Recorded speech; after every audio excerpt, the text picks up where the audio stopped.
Okay, we're here to talk about Task, the episode 7, season 1 finale. Perhaps more, perhaps not. We shall see. This episode titled A Still Small Voice, written by Brad Inglesby and directed by Jeremiah Zagar. In the season finale, Tom Brandis and Leah, they zero in on fellow agent Anthony Grasso as the leak and seek evidence to prove it. Grasso, meanwhile, struggled with his guilt and decided to turn himself in. Jason and Perry for the Dark Arts are still in hiding. The Breaker lets Jason know that Aaron was found and that Perry is the one who murdered her. Jason then murders Perry just before the Dark Arts arrive to try and kill him. Tom and Leah descend upon a gathering at Maeve's house where Jason attempts his getaway. At the same time, Grasso makes his way to Maeve's house after killing Vincent and Dorsey. Grasso then shoots Jason as a way to save Maeve and the kids. In the aftermath, Tom does not disclose to Kath that Maeve was given a large bag of money, and she takes Robbie's kids sometime in the weeks later and moves away. Tom does finally confront his own family trauma as his adopted son Ethan is facing the consequences for the death of Tom's wife, and Tom decides to testify what to say and how to move forward. He chooses forgiveness, giving a victim impact statement that signals his willingness to let go of the anger and tells his adopted son how much he loves him. In the end, Sam is living with Tom and his family, but Tom eventually decides it is best if Sam goes off to live with another loving foster family who want to take him in. I guess in a finale like this, in a show like this, it's sort of the general question of, do you think they landed the plane here? Was this ending satisfactory for you? Was it what you expected? Did it tie things up? Kind of a lot of the action at the beginning and then a lot of the family dynamic at the end. So just curious your thoughts there. Yeah, I mean, I absolutely feel like they landed the plane. And one of the things that I want to talk about was, I don't know, the catharsis of it. Hmm. So I really do feel like they brought things together, wrapped everything up. As you say, there's a lot of action and a lot of death, but yeah, I'm tempted to say it was something of a happy ending, but really catharsis would be the better term. What do you think? Yeah. Yeah, I think the same thing. And I think that happy ending is maybe too binary a way to put it. You know, there's a happy ending and a sad ending. There's a lot of paths that lead us to where we are here with what Tom does with Ethan, what Tom gives up essentially with Sam. And I know I keep harking back on this, but several weeks ago I talked about just not really understanding where the family dynamic was going. And now I get a sense of that, of why it was included and why they chose to end with this, because he decides to go this route of love and forgiveness and grace for Ethan and make this statement on his behalf and paint his room and get it ready for when he comes home at the very end. And in turn, lets Sam go. Sam kind of represented a second chance or another opportunity to do the right thing. In a lot of ways, I think this show is about you don't necessarily get second chances. You got to, do the best with the kind of the messed up situation that you have. And I like sort of the parallels that it put there at the end. Yeah, agreed, and yeah, I mean, definitely I said happy ending, but you're right. Like that's not the way to put it. But if you take it as Tom's story, which I think I Mhm. ultimately do, I think really this is Tom's story as much as all the other characters are important, particularly Robbie and so on. But if we really think about it as Tom's story and how everything hangs together along those lines, um, in a weird way, well, it's weird on the surface, but it really makes sense and works as you watch the show.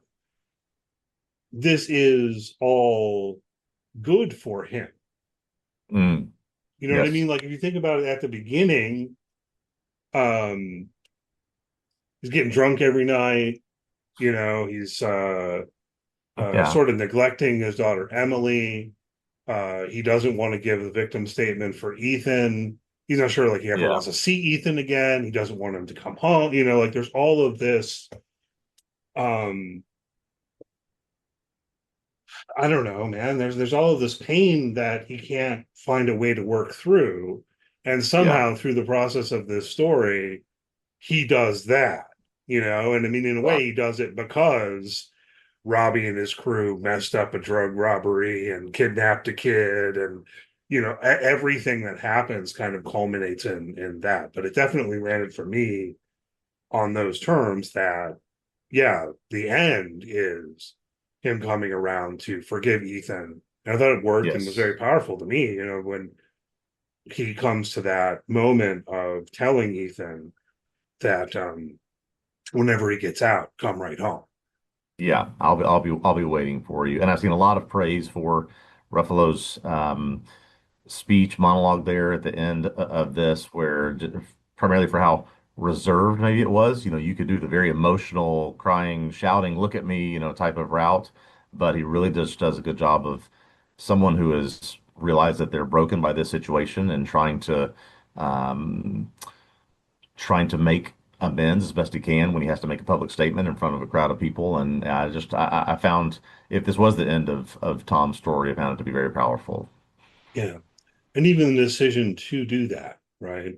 Because he wasn't going to. And it's also tied up in his relation with Emily because she was feeling compelled to say something, right? So you have Yes. that prior scene too, where he says to her he hasn't been a very good father and all of that. But that's part of the upshot also, that he's deciding to make the statement so she doesn't have to, is also tough. Yeah. But again, I thought it all worked and was emotionally Yeah. I very mean, powerful. I've completely done a 180 on that, where I just was not a fan of it. Maybe midway through the season, I'm back around on knowing why it was there and the impact that it had. Yeah, well, it's an interesting structure, right? Because if you're thinking about the show as, excuse me, if you're thinking about the show as, you know, cops and robbers drama, Right. well, what's this about, right? Exactly. Um, And that's where so, and that's where it was. Yeah. but I think that it's part of what makes the show stand out in my mind at the end of the day, because this is what's getting at to how it's more than that, you Yeah. know? And also going backwards to someone like Robbie, um, his character is not Yeah. just a guy who's robbing drug houses and kidnaps a kid and all of that. You Yes. you feel the depth of his character and empathize with him, as we talked about along the way, and of course Tom does too. Let me ask you sort of another big picture question I was thinking about with this show. We had this conversation where Grasso and Tom are in the hospital, and Grasso asks Tom about penance, and aren't you going to give me a penance? Tom says that found that people beat themselves up enough, and that's punishment enough. We don't exactly know what's going to happen to Grasso after this. We get a sense that Kath is being pressured to just close this case and move on. But we don't see what happens to him. Essentially, every other quote unquote bad guy in this show dies. Every one of them, right? Yeah, There's no arrest made. There's no punishment coming. There's no penance for anyone, and we don't know what's happened with Grasso. I don't know. I don't know if I want to say that bothered me. That's not the right way of putting it, but it was an interesting choice to say all of these people who've done all these things. The outcome is you're just gonna, have your escape through death. You don't have to get any necessarily punishment for it beyond just, all right, you're someone has taken your life, and that somebody's gonna take that person's life, and that's just the end of it. yeah. I mean, well, I was thinking about this in terms of how, kind of taking a step or two backwards to circle around towards your question. I think, thinking about how this all plays out, right? You've got Perry and Jason, Hmm. and then you've got Vincent, who is like Perry's boss Right. slash contact with the rest of the Dark Hearts, and higher ups or whatever, who we never meet, Yeah. right? So the Dark Hearts aren't gone, but as you say, the ones we got to Right. know all get killed. Yeah. Every one of them. But then you have, so there's this tension between Vincent and Grassley, and this tension between Vincent and Perry. right? So Vincent wants Perry. He tells Perry that if Perry kills Jason by the morning, then they won't come after him, right? Yeah. And he tells Grassley, sorry, this is the thing I really wanted to focus on here. I'm rambling a little Yeah. bit. But he tells Grassley, we You just mean want to clean. Grasso? What's that? You mean Grasso? You mean Grasso? No, sorry. I'm sorry. Dorsey. See, I thought it was Dorsey. been Oh, better. okay. Last week I kept Okay. wanting to call him Bagsley, and now I'm calling him Grassley. Or Dorsey. Dorsey's Okay. what I mean. Dorsey. Sorry. Um he's telling Vincent tells him they just need to clean this all up. They just need to make this go away, right? This is over. And Dorsey's like, well, what about the money? Money's got to be somewhere, you know? And it's, Yeah. you don't care. We're way past that. You know, this is tying up loose ends territory we're in now, right? Grasso's a Yeah. loose end, go kill it. Jason and Perry are loose ends, you know, equally. Yeah. Just take care of that, right? Yep. If Perry Yep. kills Jason and runs away, maybe he'll let him do that, but regardless. And so the thing is that then, because Dorsey is still hung up on the money, Hmm. and equally because Jason and Perry are still hung up on the money, Yeah. everyone dies. Yes. Basically, Correct. because you know, I mean, at least the way that I read it, it seems that Vincent comes to Grasso's house to one make sure Dorsey's killed Grasso, and then just kill Dorsey, right? Yes. Yeah. Because That's Dorsey, yeah. All the loose ends have to be tied up. Yeah. all loose ends have to be tied up. Now it doesn't go that way because Grasso, you know, kills him and takes a bullet in the process. But I guess I haven't quite gotten to the point I was trying to make, and now I'm struggling to articulate it still. Your question, the starting point was about how you know, Grasso doesn't die, and we don't know what's going to happen to him. Right. Tom doesn't give him penance, right? That scene in the hospital. All the other bad guys do die. Yep. Is that, I don't know, maybe let me throw the question back to you a little bit. Are you feeling like that is insufficient punishment for them? Is that where this started? Or, No, I don't necessarily think it's insufficient punishment. I think maybe I was just fascinated with the choice to leave us completely in a mystery of what's going to happen to Grosso. yeah, Um, and know that if you're a bad guy, you met your end, or you found your penance through a death in this show. Now, Grosso was a bad guy, but had some very redeeming qualities and had a very redemptive arc and redemptive actions at the end. Does that mean he doesn't get that or he doesn't get punished? Is yeah. this going to case going to be closed without this happening? I'm very curious by that. Okay, good, thanks. So, all right, now I'm getting back on track. Whether this is plausible or what, whether there's a moralism to it, Mhm. I think there sort of is. What I was trying to get at is I feel like the moral of the story along those lines, on the one hand, relates to what I was talking about before, right? Everyone dies because they're still trying to get the money and all of that. They're still being greedy bastards, right? Right, right. Grasso, on the other hand, it's made clear pretty early in the episode, has decided he's going to fess up. He can't take it anymore. Um, so, you know, from that kind of from that point of view of there being a moral of the story or something like that, Yeah, I think it's along those lines. So, I mean, Grasso, he gets shot. He's not in good shape. I don't know if he's still going to face consequences from the authorities and internal affairs and all of that. It's hard to see how he'd be completely out of the woods on that, right, right. but he lives, you know. So Yeah. I feel like that's almost what the story is telling us. Yeah. That It's almost like it's left up to each individual viewer of this to assign whatever penance they think Rosso should get. And that's why they didn't make a choice of what, to see it. Yes, he's been shot and he's suffering, but beyond that, he's gonna, it seems, recover. And so then what happens to him, that's sort of left up to each one of us. Yeah, and there's that. We talked about this before with Grasso and his relationship with Tom too. The question of, if you like, what's the word I want? I want to say profane as opposed to Mm. sacred.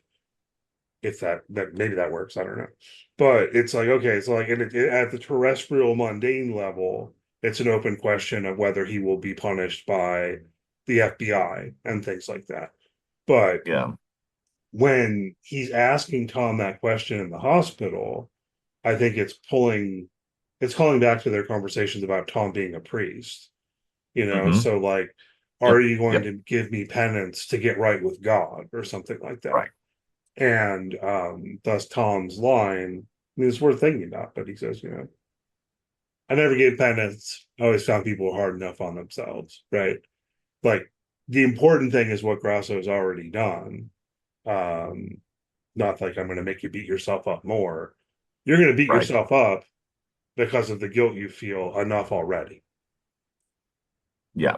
Yeah. I think that's certainly where Tom has landed, and I think that's where we as an audience land on that, and just found it as a very interesting choice to leave us with that, let us sit with that, when there's so much finality for everybody and literally everybody else on here. Yeah, that's true. That's true. I mean, I guess it's one thing where if they do make more tasks, we were talking about that earlier a little bit. We can bring that in now here with spoilers on the table. It does seem like Brad Inglesby wants to. The show's been successful enough and critically acclaimed to where, yeah, HBO, probably going to be on board with doing this, I would imagine. Yeah. Um, but who could be in it? Well, you've got Tom, you've got Grasso, you got Leah, I suppose. I don't think we'd be following Maeve further. No, Um, no, I don't think so. Kath, and I want to say more about Kath in a moment, I suppose. Hmm. But Jamie, I don't know. General thoughts about the idea of there being more tasks. Let's just start there. Yeah, I would be completely for it if it did include, boy, yeah, I'm trying to think. I guess it would have to be some of Tom, certainly some of Kath. How you would involve Grosso in another story like this, I don't know. But yeah, I would just be very interested in this continuing with some of these same beats and characters going forward. I'm a little less sure that I would be. I mean, so Okay. on the one hand, I really enjoyed kind of living in this world for 7 episodes. The characters are all great. So if they do make more, I'm going to decide I just have to trust it and I will watch it, you know. Yeah. Yeah. Yeah. But where I I think sit so. right now, having just watched this finale, I feel like there is so much closure to the story and so much catharsis to it that I mean, I certainly don't see this story continuing. So, Yeah. do you have an idea for another story that's, in the same world? Um, I don't even know if I think it would make sense to me for it to center on Tom, is the thing. Yeah, it really may not after what we've seen and what it's because his job at the beginning of this was not task force director. It was go to recruit kids to join the FBI. So yeah, maybe it doesn't make a lot of sense.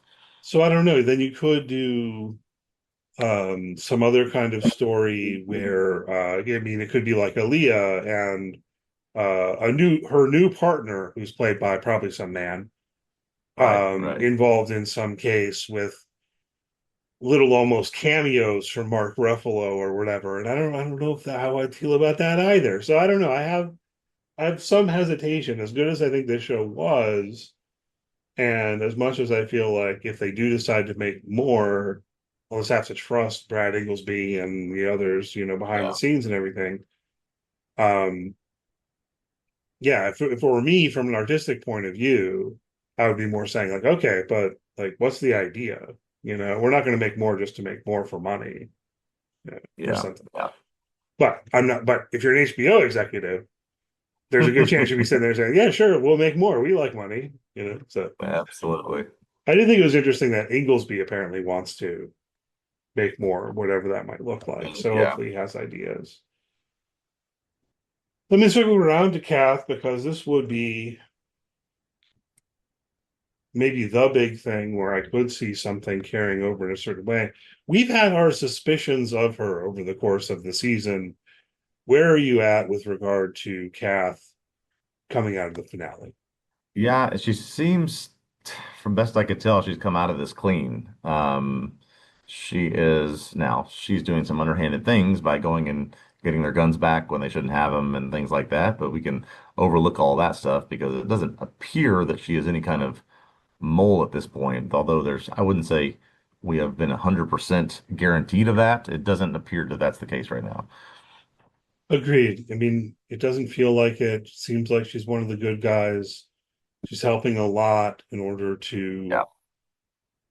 get this thing figured out and try to bring Grasso to justice and all of that. Yes. But I can't shake those lingering suspicions a little bit. Again, I watched that scene a few times from a Yeah. few episodes ago, the one where we thought that she was calling someone in the Dark Hearts, and Yeah. it just has something of that vibe to it. Um, so maybe I could see that. Unfortunately, it would have to be the case that she is corrupt for this to work. But a potential season two could end up, kind of revolving around that, finding out that Yeah. actually she is in bed with the Dark Hearts and she was doing this stuff with similar motivations to someone like Vincent. You know what I mean? Like, Yes. Yes. oh, we got to clean this up, as opposed to being a good guy, which he mostly, yes, she does seem to be a good guy coming out of this, but I still have my Yeah. lingering suspicions. If they don't make any more show, then we're just left to speculate and imagine, I guess. That's right. That's exactly right. Let's see other things we can speculate about, think about. We should at least hit on. Um, we've got Maeve, we've got Sam. Which one do you want to do first? I don't know if we've got good segues. Yeah, I mean, I'm guessing that Maeve sort of followed the plan of her friend, her coworker that works at the arcade or whatever with her, and Tom has not turned in the fact that she has all this money, so she has sat on it for some period of time and is not going to take the kids, and okay, we can sort of safely move on to a better life. Doesn't appear that any Dark Hearts members have continued to come look for it, so they seem to have a relatively happy ending, albeit elsewhere. Yeah, I did have a little bit of a quibble about that. I'm feeling like I'm fine with it in principle or whatever, but if you're watching that scene, the way that it plays out, where like after Grasso's killed Jason and everything, like Mhm. the cops are coming, that backup's arriving, and they're just like sitting on the ground with that bag of money. With the bag of So money. Yeah, they better hide that thing quick. yeah, how exactly did the money get hidden at that point is my small quibble. Um, don't have a problem in principle personally with Tom making that decision to let Maeve keep the money. Yeah. Any thoughts on that? He says something to Kath like wisdom is knowing what to not What to notice, withhold? what to Something. withhold, Yeah. or something like Yeah. that. Yeah. I thought that was a great line, basically saying it won't get us anywhere if we go down this road. We've the people that need to die have died, and we've realized what was going on with Grasso. Close this thing up, and I'm not going to say anything, and you shouldn't know about it anyway. Yeah, we should have made a note of the line because it was a good line. Was it knowing what to overlook? Maybe something That like might be that. that. Wisdom is knowing what to overlook. That's it. Something, maybe that's right. Yeah, hopefully that's right. It's at least closer than what I said first. But yeah, so I guess it still makes sense though for her to get out of there. Other Mhm. dark hearts are around, and so on. Yeah, I mean, again, there's still, we've seen Vincent, but there's still this whole other mother council that might be interested in finding $1 million. So if she's able to, I guess get out. Yeah, I guess so. the stuff with Sam does factor a bit more into Tom's story, and we've already kind of hit on that. You also have the scene between Tom and his priest friend, whose name I don't have at the ready, with Yeah, apologies. Father Daniel, Father Daniel. Father Daniel. Be unselfish with your love. You know, Yeah, what's I best think for that. Sam, and so on. Do you agree this is what's best for Sam? Yeah, that's exactly was exactly my read on it. Just that, Tom, you're even if it's not going to be this way going forward, your life and what's happened and what, yes, Sam Porter came from an awful home life and a terrible situation. It's better for him, even if this is slightly better or even significantly better, for him to be in the best possible situation. And so, yeah, don't be selfish with your love and send him off to somewhere that he will not have to deal with any of this baggage, any of this stuff when, whatever day it comes with Ethan or anything else that happens in that family. Yeah, I think it makes sense. And it also makes sense for the show to give us pretty much nothing about this foster family. You know, Yeah, they show up, they look nice enough.